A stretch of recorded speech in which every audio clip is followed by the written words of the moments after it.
Salam sejahtera. Yang terhormat tim penguji ujian kinerja mahasiswa PPG Angkatan keempat. Perkenalkan, saya Yosafat Paseli, mahasiswa PPG dalam jabatan tahun 2021, Angkatan keempat, jurusan Pendidikan Pancasila dan Kewarganegaraan, Universitas Tadulako. Pada hari ini, 6 Desember 2021, saya akan melaksanakan ujian kinerja atau UKIN secara luring di SMP Katolik Raja Wali di kelas 9S. Materi yang akan saya bawakan pada hari ini tentang dinamika perwujudan kedaulatan negara Republik Indonesia. Selamat menyaksikan.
Sehat ya?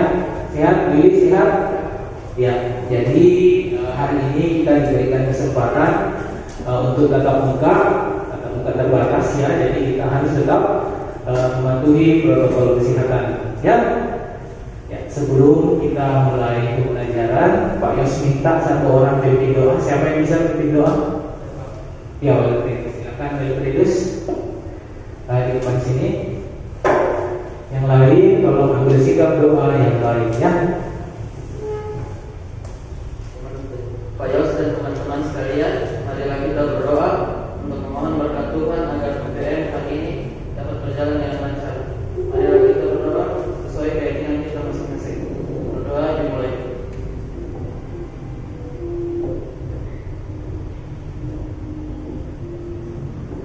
Berdoa selesai. Oke, terima kasih ya untuk Wilfridus. Nah, sebagai wujud rasa nasionalisme kita, kita akan nyanyikan lagu nasional Garuda Pancasila dan minta Pak Ustin untuk pimpin teman-teman di depan. Yang lain kalau bernyanyi ya, kita berdiri semua. Tahu semua lagunya tahu? Tahu ya?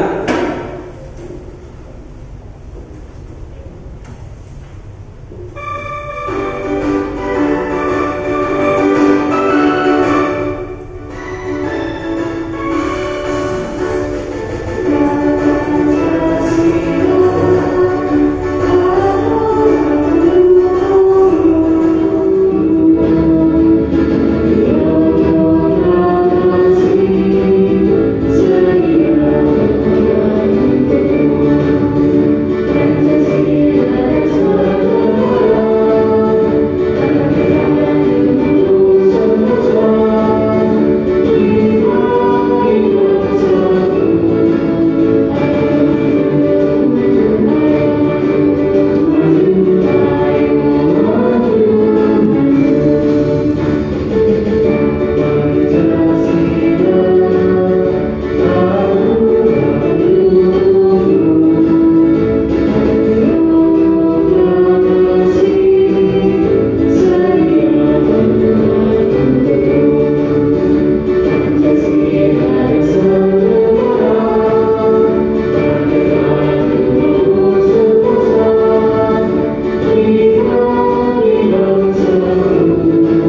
semua posting, terima kasih posting. Grace juga boleh Grace. Ya, jadi sekarang Pak Yos mau cek hadiran dulu. Ketua kelas hadir semua? Hadir semua, Pak. Ya, hadir semua ya. Jadi hari ini kelas 9S luar biasa ya. Hadir semua. Jadi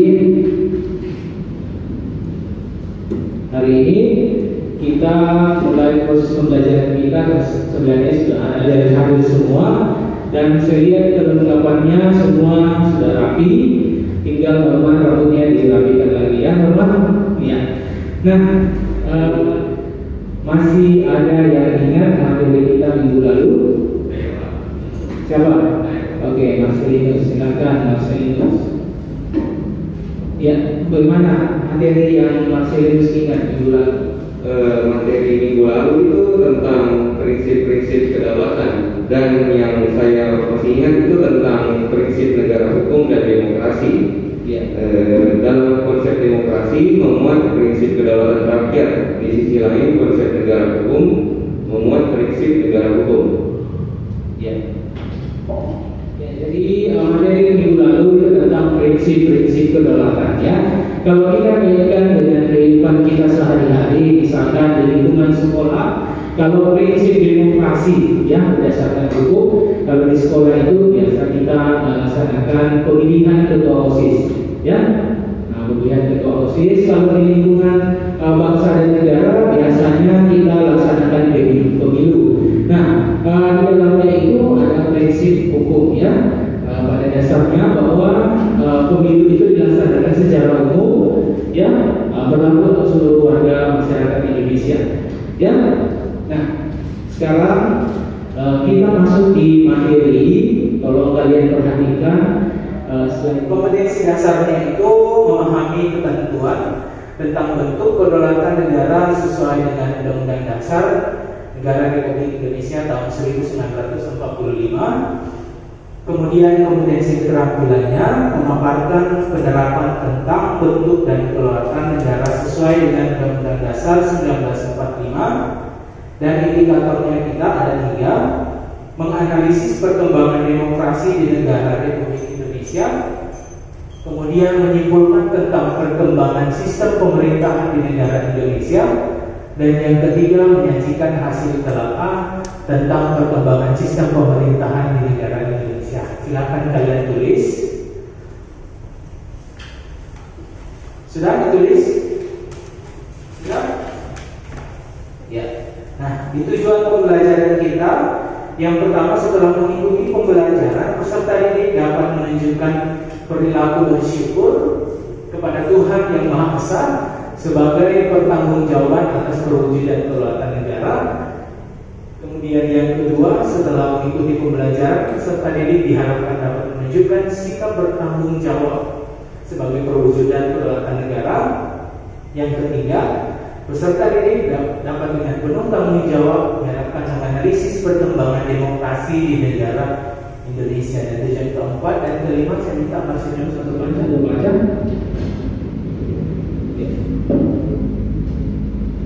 Tujuan pembelajaran yang keempat, menampilkan video peserta didik mampu menyimpulkan tentang perkembangan sistem pemerintahan di negara Republik Indonesia dengan tepat.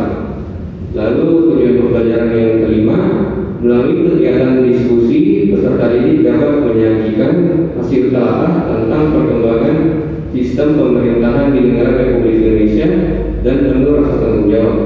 Ya, oke. Ya.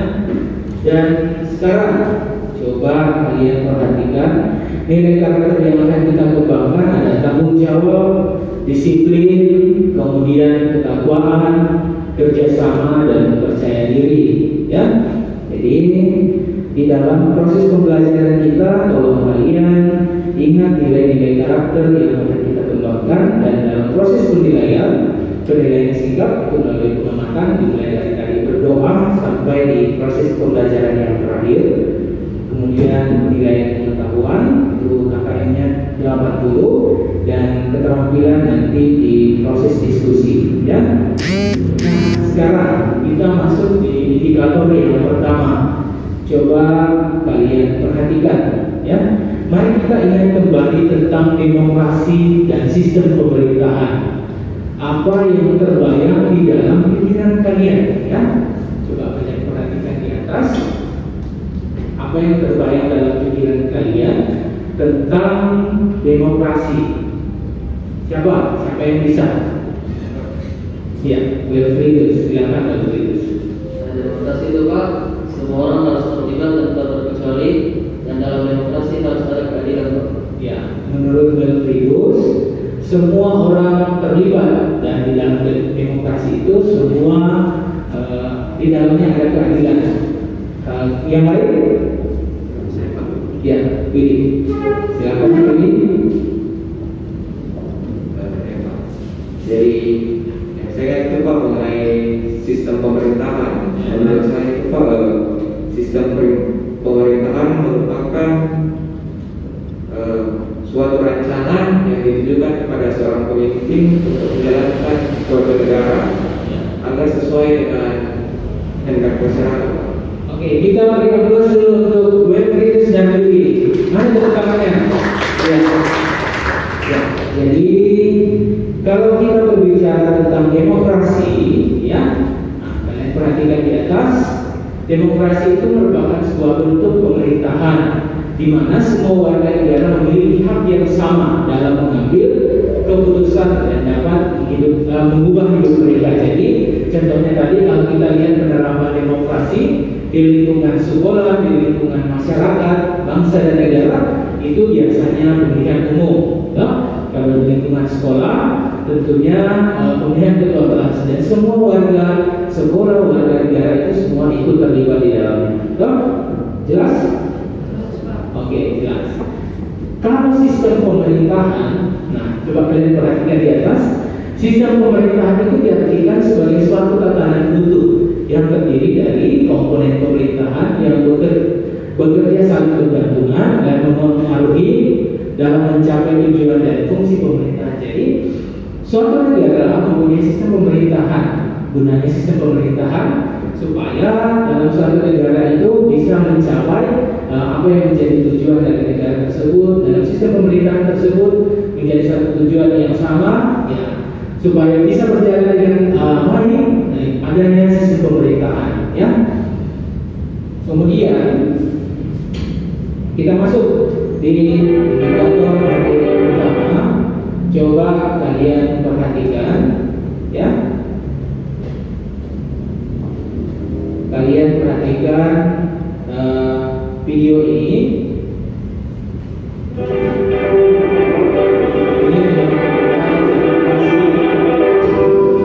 Kali ini kita akan membahas tentang perkembangan demokrasi di negara Republik Indonesia. Dinamika kedaulatan negara dan rakyat dalam sistem pemerintahan Indonesia. Setiap negara memerlukan kedaulatan, baik luar maupun ke dalam. Menurut Jerry, kedaulatan adalah kekuasaan yang tertinggi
Terbitnya surat pemerintah 11 Maret tahun 1966 menjadi penanda dari pelaksanaan demokrasi Pancasila masa aktif.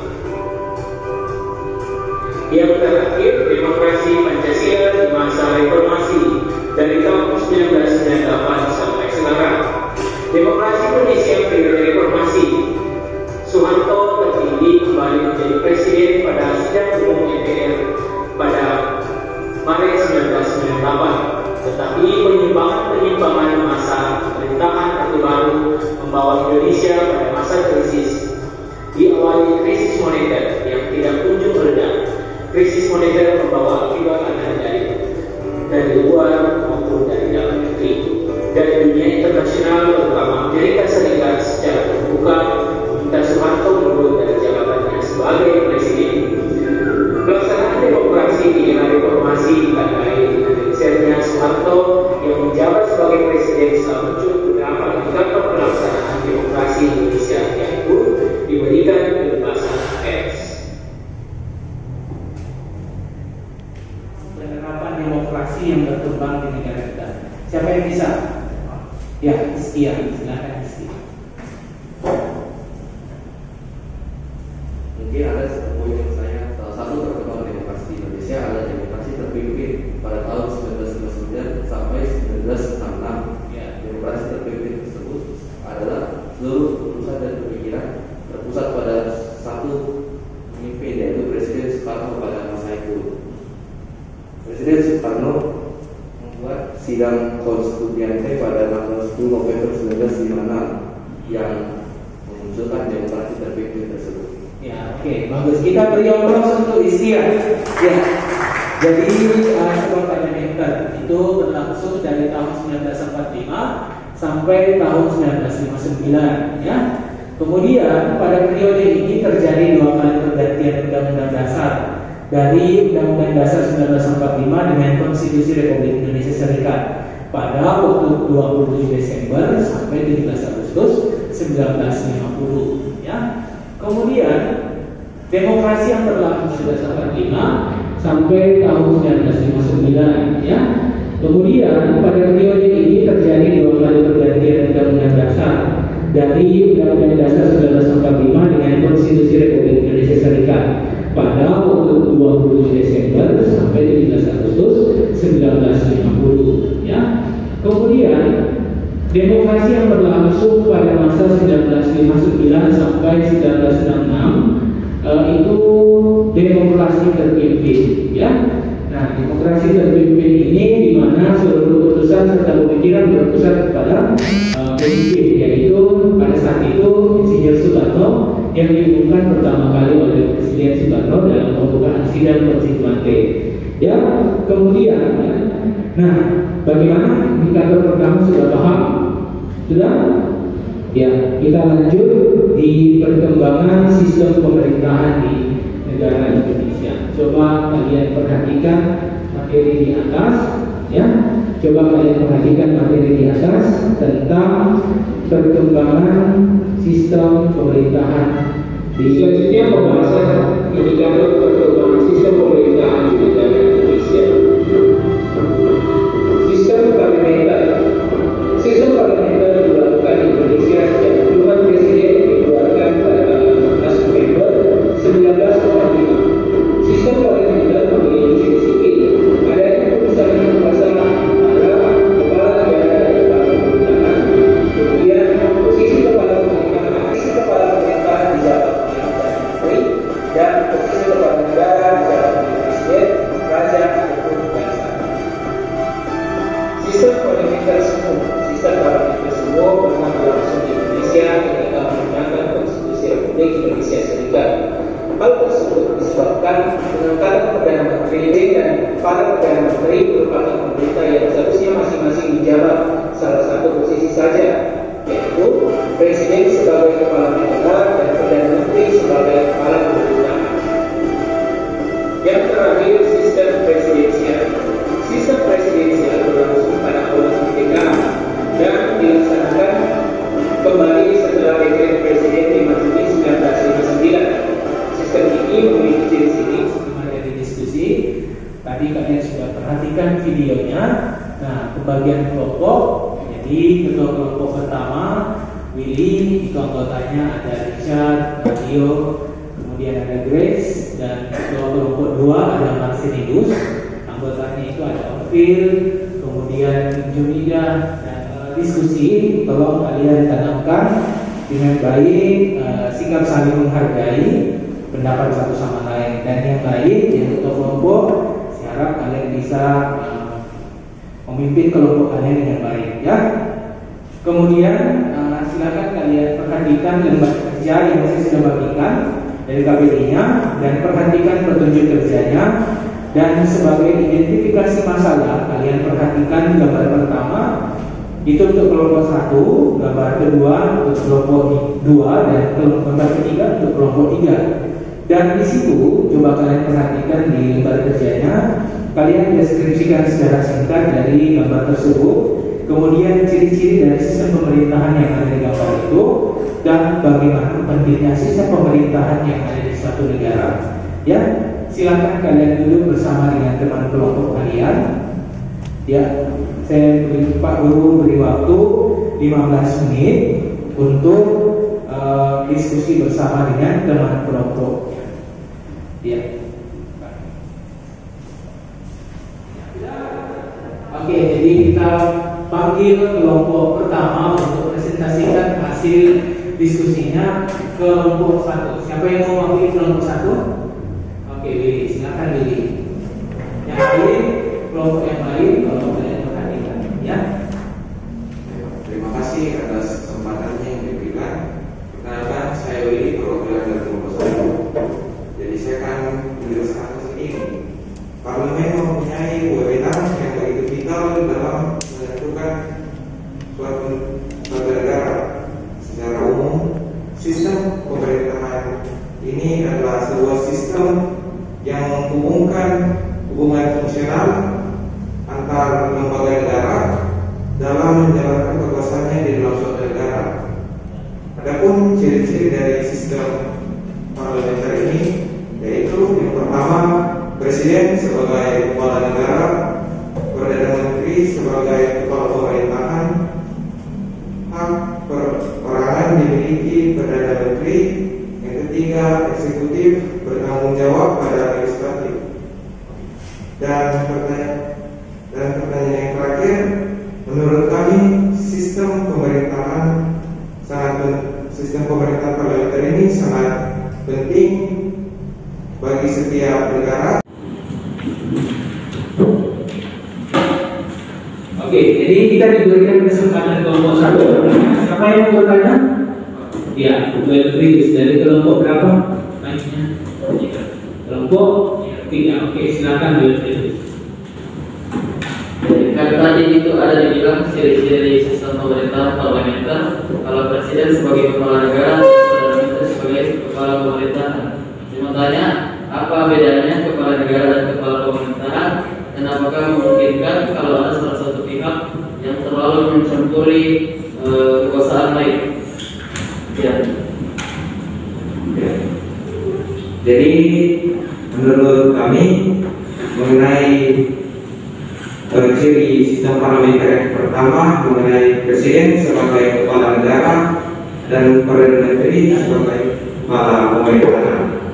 Jadi presiden sebagai kepala negara di sini kita tahu sebagai pemimpin dalam suatu negara, dan mengenai Perdana Menteri yang sebagai kepala pemerintahan yang berarti dia yang memimpin suatu sistem dari pemerintahan tersebut. Dalam konteks ini yaitu sebuah sistem parlementer.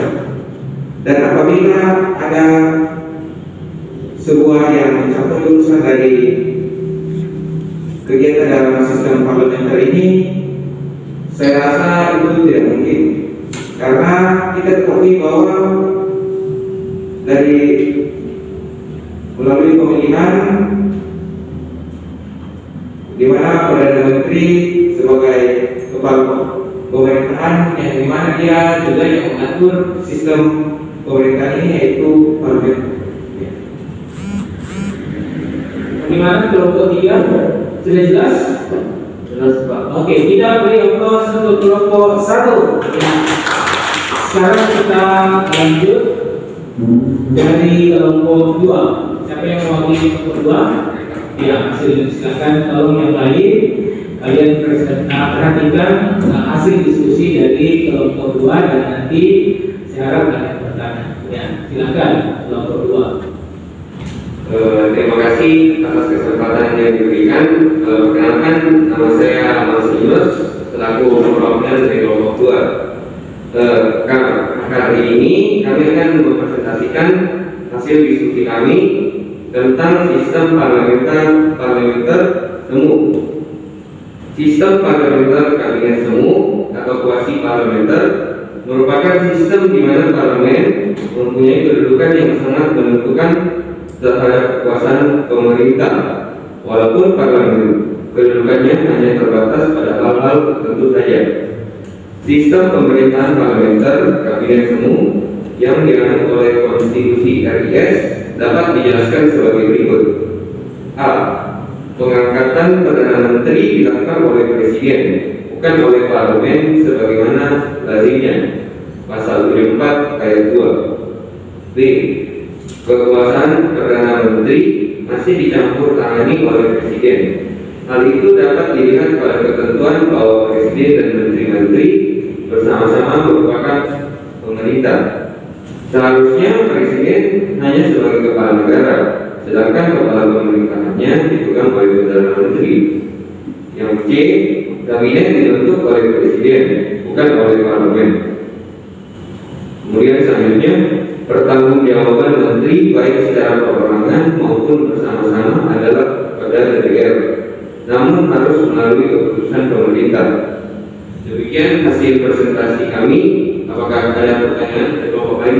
Ya, kita beri aplaus untuk kelompok 2. Selanjutnya sesi tanya jawab dari kelompok lain. Ada yang ingin bertanya? Ayo, boleh kritis lagi, silakan boleh kritis. Kan setiap sistem pemerintahan ada kelebihan dan kekurangan. Saya mau tanya, apa kekurangan dari sistem pemerintahan kuasi parlementer? Ya, silakan dari kelompok 2. Siapa yang mau menjawab? Ya, silakan. Oke, terima kasih tadi Melvi atas pertanyaannya tentang kekurangan dari sistem kuasi parlementer. Kekurangannya yaitu kedudukan badan eksekutif atau kabinet sangat tergantung pada mayoritas hubungan parlemen, sehingga sewaktu-waktu kabinet dapat dijatuhkan oleh parlemen. Kemudian kelangsungan kedudukan badan eksekutif atau kabinet tidak bisa ditentukan berakhir sesuai dengan masa jabatannya, karena sewaktu-waktu kabinet dapat bubar. Dan yang terakhir, kabinet dapat mengendalikan parlemen. Hal itu terjadi apabila para anggota kabinet adalah anggota parlemen dan berasal dari partai mayoritas. Sekian. Oke, bagus, jelaskan ya. Kita beri aplaus untuk kelompok 2. Dan terakhir kita panggil kelompok 3 untuk presentasikan. Siapa yang mewakili kelompok 3? Oke, posting, silakan. Saya posting sebagai perwakilan dari kelompok 3. Pada kesempatan kali ini saya akan mempresentasikan hasil diskusi kami tentang sistem pemerintahan presidensial. Jadi sistem pemerintahan presidensial adalah sistem pemerintahan di mana kepala pemerintahan dipegang oleh presiden dan tidak memiliki tanggung jawab terhadap parlemen. Ciri-ciri pemerintahan presidensial yaitu yang pertama, dikepalai oleh seorang presiden sebagai kepala pemerintahan sekaligus kepala negara. Yang kedua, kekuasaan eksekutif presiden diangkat berdasarkan demokrasi rakyat dan dipilih langsung oleh mereka atau melalui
Oke, terima kasih untuk kelompok 3.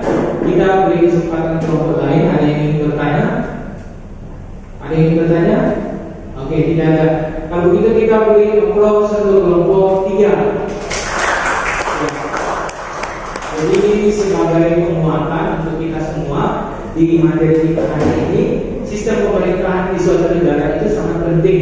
Kenapa? Karena sistem pemerintahan itu gunanya untuk menjalankan sistem pemerintahan. Agar sistem pemerintahan bisa berjalan dengan baik, tentunya harus ada sistem pemerintahan untuk mengatur berjalannya sistem pemerintahan di suatu negara. Ya. Dan penutup diskusi kita hari ini, ada yang ingin memberikan kesimpulan? Ya, silakan Iskia. Dengarkan Iskia ya sebagai kesimpulan kita hari ini. Silakan Iskia. Jadi kesimpulan yang kita bisa ambil untuk materi kali ini adalah demokrasi adalah bentuk pemerintahan di mana semua warga negara memiliki hak yang sama dalam mengambil keputusan yang dapat mengubah hidup mereka. Sistem pemerintahan diartikan sebagai suatu tatanan hukum yang terdiri atas berbagai komponen pemerintahan yang bekerja saling bergantungan dan mempengaruhi dalam mencapai tujuan dan fungsi pemerintahan. Oke, terima kasih ya Iskia. Jadi kesimpulan dari Iskia tadi, Iskia mengatakan demokrasi adalah bentuk pemerintahan di mana semua warga negaranya memiliki hak yang sama untuk pelaksanaan demokrasi tersebut. Nah, sebagai latihan kita hari ini, silakan kalian perhatikan di atas soalnya membandingkan demokrasi yang ada di Indonesia dari periode setelah merdeka dan sampai saat ini. Dan pemerintah melalui wakil presiden mengumumkan ampunan pemerintahan, yaitu demokrasi Indonesia dan sistem pemerintahan presiden menjadi sistem parlementer. Nah, bagaimana ciri-ciri dan sistem pemerintahan tersebut? Silahkan kalian kerjakan dan kalau kalian kerjakan dengan baik sesuai dengan bahan diskusi kita tadi dan materi indikator yang sudah dijelaskan.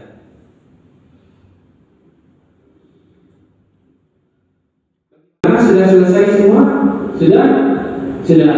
Ya, kita silakan kalian kumpulkan.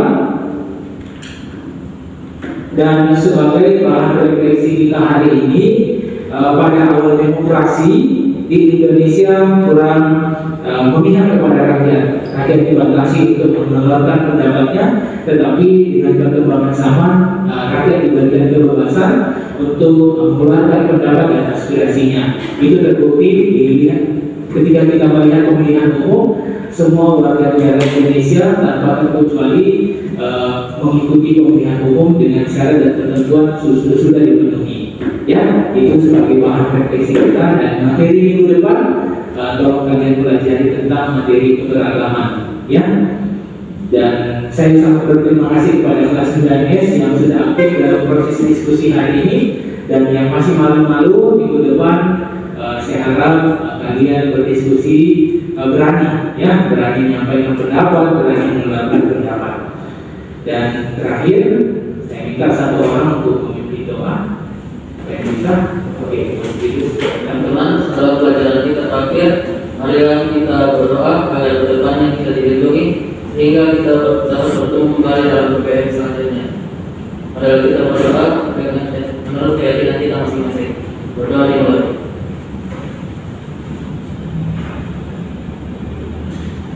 Berdoa selesai. Oke, terima kasih Wilfriedus dan terima kasih kelas 9S yang sudah mengikuti proses pembelajaran hari ini. Kiranya kita selalu diberkati Tuhan yang Maha Kuasa selalu berikan kesehatan. Amin. Amin.